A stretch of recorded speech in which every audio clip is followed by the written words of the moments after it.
Supreme court के फैसले के बाद ट्रंप का नया इकदाम, तमाम ममालिक पर 10% दरामदी टैरिफ आयद कर दिया। खबर एजेंसी के मुताबिक ट्रंप ने नए एग्जीक्यूटिव ऑर्डर पर दस्तखत कर दिए। 150 दिन के लिए अमेरिका दरामद होने वाली अशिया पर 10% ड्यूटी आयद होगी। अद्वियात, ज़राई अजनास, मखसूस मादनियात, इलेक्ट्रॉनिक्स और बास गाड़ियों को 10% आलमी टैरिफ से इस्तिस्ना हासिल होगा। अब दुनिया के ज्यादातर ममालिक को पुराने बुलंद टैरिफ के बजाय नया 10% टैरिफ अदा करना होगा। नई ड्यूटी का इतलाक अमेरिका, मैक्सिको, कनाडा मुआहदे पर नहीं होगा। इससे कबल अमेरिकी सुप्रीम कोर्ट ने दूसरे ममालिक पर सदर ट्रंप के इजाफी टैरिफ को गैर कानूनी करार दिया था। अदालत ने अपने फैसले में कहा, ट्रंप इंतजामिया के टैरिफ इकदाम गैर आईनी हैं। सदर ट्रंप ने हंगामी कानून के तहत इख्तियारात से तजावुज़ किया। सदर ट्रंप ने सुप्रीम कोर्ट के फैसले को शर्मनाक करार दिया। कहा, कुछ जजेस मुल्क को लूटने वाले डेमोक्रेट्स की गोद में बैठे हैं। दीगर मुमालिक फैसले पर बहुत खुश हैं। टैरिफ से मिलने वाला मुनाफा मजीद बढ़ेगा। मेरे ख्याल में अभी टैरिफ के मामले पर कानूनी जंग लड़ना होगी। अदालत गैर मुल्की मफादात के ज़ेरे असर आ गई है। टैरिफ लगाने के लिए मुझे कांग्रेस से पूछने की ज़रूरत नहीं। तमाम कौमी सलामती के टैरिफ बरकरार रहेंगे। भारत के साथ तिजारती मुआहदे पर कुछ तब्दील नहीं हुआ। तमाम मुआहदे बरकरार हैं, सिर्फ तरीक़ाकार मुख्तलिफ होगा। नायब अमरीकी सदर जेडी वेंस ने टैरिफ से मुतल्लिक सुप्रीम कोर्ट का फैसला लाकानूनियत करार दे दिया। सोशल मीडिया पर जारी पैगाम में नायब सदर ने कहा कि अदालती फैसला साफ और सादा अल्फाज में कानून शिकनी है। अदालती फैसले के बाद सदर के लिए अमरीकी सनतों और सप्लाई चेन के तहफ़्फ़ुज़ को यकीनी बनाना मुश्किल हो जाएगा। अमरीकी वज़ीर ख़ज़ाना स्कॉट बेसेंट ने अपने एक बयान में कहा कि टैरिफ के लिए दीगर कवानीन का सहारा लिया जाएगा। रवां साल टैरिफ कमोबेश यही रहेंगे। अब टैरिफ के लिए सेक्शन 232 और 301 का सहारा लिया जाएगा। ट्रंप टैरिफ गैर कानूनी करार, $175 अरब की वसूल शुदा रकम की वापसी के तरीक़ाकार पर अमरीकी सुप्रीम कोर्ट खामोश। खबर एजेंसी के मुताबिक अदालत ने वसूल शुदा टैरिफ की रकम की वापसी का तरीक़ाकार वज़ा नहीं किया। सदर ट्रंप ने कहा कि रिफंड का मामला आइंदा 5 बरस अदालतों में चल सकता है, जबकि मीडिया रिपोर्ट्स का कहना है कि case US court of international trade को भेजा जाएगा। दरामद कुनिंदगान को रकम वापसी के लिए इनफरादी तौर पर मुकदमा दायर करना पड़ सकते हैं। अमरीकी कानून के तहत रिफंड के दावे के लिए 2 साल की मुद्दत मुकर्रर है। 1000 से ज़ायद कंपनीज पहले ही मुकदमा दायर कर चुकी हैं। बेहतर होगा ईरान मुनासिब डील के लिए मुज़ाकरात करे। अमरीकी सदर ट्रंप की तेहरान को एक बार फिर वार्निंग। कहा, ईरानी अवाम अपने रहनुमाओं से बहुत मुख्तलिफ है। 10 से 15 दिन में फैसला होगा हमला किया जाए या नहीं। अगर ईरान पर हमला हुआ तो ये जून में ईरानी जौहरी तंसीबात पर किए गए महदूद हमलों से कहीं ज़्यादा शदीद होगा। ईरानी वज़ीर ख़ारिजा अब्बास अराग़ची कहते हैं कि अमरीकी मुज़ाकरातकारों ने तेहरान से जौहरी अफसूदगी के प्रोग्राम को रोकने के लिए नहीं कहा। फ्रीकैन के दरमियान मुज़ाकरात का अगला मरहला ये है, 2 से 3 दिनों में वाशिंगटन को मुमकिना मुआहदे का मुसव्वदा पेश किया जाए। दूसरी तरफ जर्मनी ने अपने शहरियों को फौरी तौर पर ईरान छोड़ने की हिदायत जारी कर दी। वज़ीर आज़म गजा अमन बोर्ड इजलास में शिरकत के बाद वापस लंदन पहुंच गए। शहबाज शरीफ लंदन में 3 रोज तक क़याम करेंगे। वज़ीर आज़म लंदन में इलाज के साथ अहम मुलाकातें भी करेंगे। शहबाज शरीफ मुमकिना तौर पर पीर को वापस पाकिस्तान पहुंचेंगे। T20 वर्ल्ड कप सुपर 8 मरहले का आगाज आज से होगा। पहला मैच पाकिस्तान और न्यूजीलैंड के दरमियान शाम 6:30 बजे खेला जाएगा। T20 वर्ल्ड कप में पाकिस्तान का न्यूजीलैंड के खिलाफ पलड़ा भारी। दोनों टीमें 7 बार आमने सामने आईं। पाकिस्तान ने 5 मैचेस जीते। न्यूजीलैंड की टीम सिर्फ 2 बार जीतने में कामयाब हुई।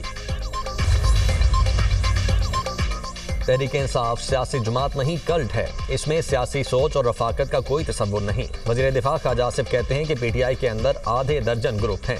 सिवाय बानी के हर रहनुमा को गालियां पड़ चुकी हैं और पड़ती रहेंगी। बानी के मफादात की कुर्बान गाह पर वर्कर, रहनुमा, मुल्क का मफाद सब भेंट चढ़ जाते हैं। जहां बानी की बहन और पार्टी की लीडरशिप में शदीद मफादात की जंग हो। वज़ीर आला खैबर पख्तूनख्वा अपनी वजारत आला बचाने के लिए रिहाई फोर्स लॉन्च करके वफादारी का यकीन दिला रहे हैं।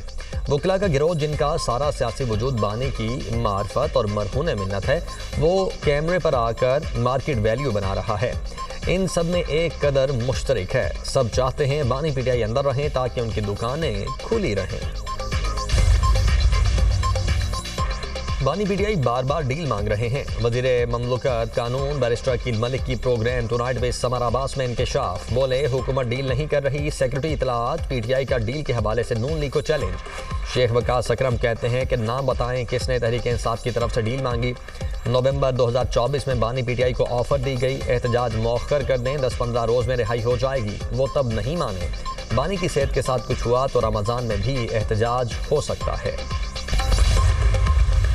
राना सनाउल्लाह साहब 2 डीलों का जिक्र करते हैं, मैंने 3 का कहा था। फैसल वावड़ा साहब का आपने जिक्र किया, मैं उनकी पे किसी बात पे तबसरा करना जो है मैं जरूरी नहीं समझता। बेगानी शादी में और हमेशा दीवाने अब्दुल्ला की तरह उनका रोल होता है। 2024 में इमरान खान साहब तकरीबन डील कर चुके थे, ऑलमोस्ट डील फाइनल हो गई थी। बीच में आ गया जुमे का दिन और खान साहब को ये कहा गया कि पीर वाले दिन से जो है तो आपको मटेरियलाइज करते हैं चीजों को। तो वो इतने उतावले हो गए थे इमरान खान साहब, इतवार और पीर का इंतजार क्यों करते हो। इख्तियार वली खान राना सनाउल्लाह से एक कदम आगे। दुनिया न्यूज के प्रोग्राम बात निकलेगी में गुफ्तगू करते हुए वजीर आजम के कोऑर्डिनेटर कहते हैं, राना सनाउल्लाह ने 2 और मैंने 3 डीलों का जिक्र किया। फैसल बाबला की किसी बात पर तबसरा नहीं करना चाहता। उनका किरदार बेगाने की शादी में अब्दुल्ला दिवाने वाला है। 2024 में बानी पीटीआई की डील फाइनल हो गई थी। बानी पीटीआई की तरफ से अलीमीन गंडापुर, बैरिस्टर गोहर और बैरिस्टर सैफ लीड कर रहे थे। कुछ हद तक शेर अफजल मरवत भी शामिल थे। हुकूमत की तरफ से मोहसिन नकवी नुमाइंदगी कर रहे थे। डील तकरीबन फाइनल हो चुकी थी, लेकिन जुमे का दिन आ गया था। बानी पीटीआई चाहते थे 2 दिन इंतजार के बजाय सुबह ही बनी गाला या नथिया गली शिफ्ट कर दिया जाए। MQM में इख्तिलाफात, अरकान आपस में उलझ पड़े। MQM रुकन के साथी अरकान पर कत्ल की धमकियों के इल्जामात। स्पीकर सिंध असम्बली ने पुलिस को ऐवान में तलब कर लिया। MQM रुकन असम्बली राना शौकत का ऐवान में इजहार ख्याल, कहा मुझे शारिक जमाल ने धमकी दी, मुझे धमकी दी गई, बाहर निकलो देखते हैं। वज़ीर दाखिला ज़ियाल अंजार ने सिक्योरिटी फराहम करने का ऐलान कर दिया। MQM के दोनों अरकान की स्पीकर के चैम्बर में मुलाकात, मामला सुलझ गया। कोई ये ना समझे गवर्नर हाउस में बुज़दिल गवर्नर बैठा है। गवर्नर सिंध कामरान डिसोरी कहते हैं, इसलिए चुप हैं, मिलकर चलना है, इसीलिए साथ साथ हैं। पाकिस्तान तरक्की की जानिब गामजन है। हम सिर्फ जुबानी या सियासी जवाब नहीं देते। मेरा जवाब मेरा काम है। अवाम के मसाइल हल होने चाहिए।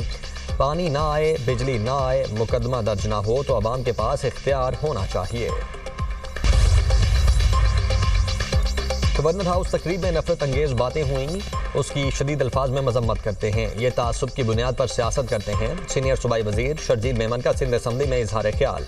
शर्जील मेमन के खिताब के दौरान MQM अरकान असम्बली का एहतजाज। शर्जील मेमन ने कहा, मैंने अभी तक गवर्नर का नाम नहीं लिया। मैंने कहा गवर्नर हाउस में जो तकरीब हुई, MQM का शोर शराबा, नारेबाजी। रमज़ानुल मुबारक के मुकद्दस महीने में 42 लाख मुस्तहिक अफराद को राशन के लिए फी खानदान 10,000 रुपए दिए गए हैं। वज़ीर आला पंजाब का एक्स पर पैगाम, कहा 10 लाख मजदूर और सुथरा पंजाब के कारकुन भी शामिल हैं। ये इकदाम 2.5 से 3 करोड़ लोगों को माली रिलीफ फराहम करेगा और उनका बोझ बांटेगा।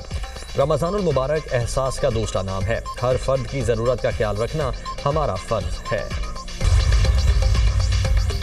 रमज़ानुल मुबारक के आगाज़ पर ही महंगाई ने रफ्तार पकड़ ली। अशिया ज़रूरिया के निर्ख आसमान को छूने लगे। शहरी महंगाई की तेज़ चाल से बेहाल। लाहौर, कराची, फैसलाबाद, पेशावर में अशिया ज़रूरिया आम आदमी की पहुंच से बाहर। मार्केटों में मनमानी कीमतों की वसूली। इंतज़ामिया नाजायज़ मुनाफाखोरों को लगाम डालने में नाकाम। शहरियों का हुकूमत से सरकारी रेट पर अमल दरामद करवाने का मुतालबा। कराची के मुख्तलिफ इलाकों में आतिशज़दगी के 2 वाक़यात। कोरंगी सनती एरिया चमड़ा चौरंगी के करीब फैक्ट्री में लगने वाली आग पर फायर ब्रिगेड की 3 गाड़ियों ने काबू पा लिया। मलीर में भी घर में आतिशज़दगी, फायर ब्रिगेड के अमले ने आग पर काबू पाया। रेस्क्यू हुकाम के मुताबिक आग से कोई जानी नुकसान नहीं हुआ। लाहौर के लाकेलेटन रोड पर रेस्टोरेंट में डकैती। 3 डाकू रेस्टोरेंट से नकदी और मोबाइल फोन लूट कर फरार। वारदात के दौरान रेस्टोरेंट पर फैमिलीज और बच्चे भी मौजूद थे। पुलिस ने मुकदमा दर्ज करके तफ्तीश शुरू कर दी।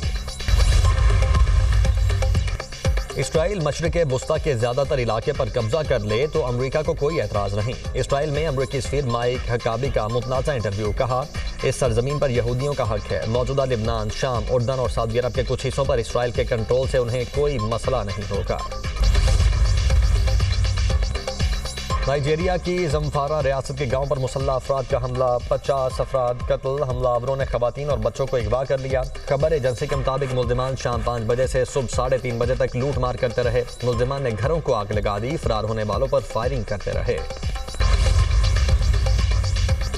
अमरीकी शहर सिलिकॉन वैली में 3 ईरानी नयाद इंजीनियर्स गिरफ्तार। मुल्जिमान पर गूगल और दीगर कंपनी से तिजारती राज चुराने और इंसाफ की राह में रुकावट डालने के इल्जाम हैं। तीनों मुल्जिमान को आज अदालत पेश किया जाएगा। अमरीकी महकमा इंसाफ का कहना है कि मुल्जिमान ने खुफिया और हसास मालूमात हासिल करने के लिए इख्तियारात का नाजायज इस्तेमाल किया। गूगल का डूडल भी T20 वर्ल्ड कप 2026 के रंगों में रंग गया। गूगल ने ICC mains T20 world cup के मौके पर खुसूसी डूडल मुतारिफ करवाया। दिलकश रंगों में क्रिकेट बैट, गेंद और विकेट डूडल में नुमाया। डूडल शायकीन में क्रिकेट की तवज्जो का मरकज बन गया।